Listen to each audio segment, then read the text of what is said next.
Chair now recognizes the gentleman from Texas, Mr. Green. Thank you, Mr. Chairman, and thank you to the witnesses for appearing today. Let me start by asking each witness this question, and you may respond by simply raising your hand if you agree. If you were a member of Congress and you had an opportunity to vote to repeal Glass-Steagall, to repeal it, that would be the essence of your vote. Would you vote to repeal Glass-Steagall? If so, would you kindly extend a hand into the air? I'm not sure about the gentleman on the end. I see four. All right. All right. Everybody would repeal Glass-Steagall. All right. If you had an opportunity in Congress to repeal Dodd-Frank in its entirety, would you repeal Dodd-Frank? Dodd-Frank. One. All right. Two. Depends on the definition of entirety. Well, repeal it entirely. Entirely as in entirely. The legislative branch has the ability to think. Okay, well, let me just go on. I really don't want to debate it with you. I trust that we can get back to it later. I think there are parts. We have at least one person who would repeal it in its entirety. All right. Now, let's do this. Let's just examine what's happened in this whole question of, are we more free? More free to do what?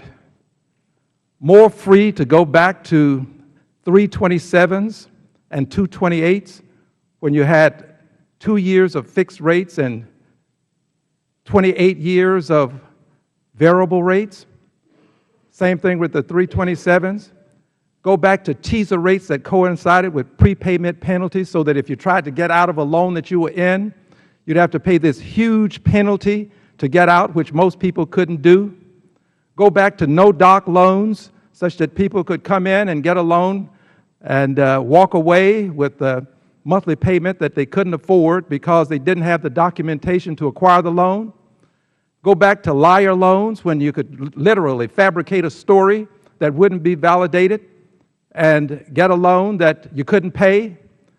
Go back to the yield spread premium when consumers were ripped off by persons who accorded them loans for higher rates than they qualified for. Literally, you could qualify for a loan at 5%, and the person working with you that you had a great deal of confidence in would give you a loan for 8% and get a kickback.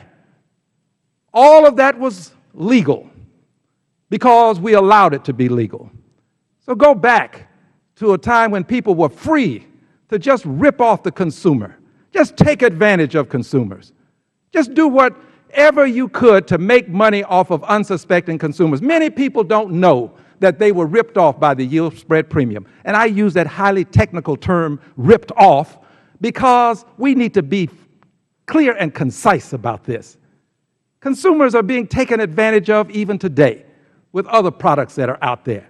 And the CFPB is doing its best to try to eliminate some of these products. So we are talking about going back to a time when we could generate loans without liability.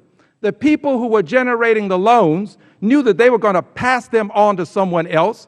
The liability wouldn't remain with them. And as a result of being able to pass them on, they would take just about anything they could to get their numbers up so that they could make more money by passing more loans on to the secondary market. And as a result, consumers would be, again, highly technical term, ripped off. Generation of wealth was lost. We had literally 9 million jobs lost as a result of this crisis. We had 5 million homes lost as a result of this crisis. 13 trillion of families' wealth was destroyed as a result of the crisis. Dodd-Frank was the solution that we came up with that is not perfect, that we could tweak, that we could mend rather than end. Unfortunately, there are a good many people who want to see the demise of Dodd-Frank. Dodd-Frank is not the problem. The problem is a Congress that is unwilling to work together to maybe mend some aspects of it, to amend some aspects of it, but not to end Dodd-Frank in its entirety. I would say to you, my dear friends, as I close, I don't concur with you on Glass-Steagall. It took 66 years to eliminate Glass-Steagall. Glass-Steagall separated investment banking from commercial banking, prevented people from gambling with consumer dollars that were federally insured. I don't know how long it's going to take, but people right here in this Congress are going to do everything that they can to end Dodd-Frank, just like they ended Glass-Steagall. Thank you. I yield back. Time of the gentleman has expired.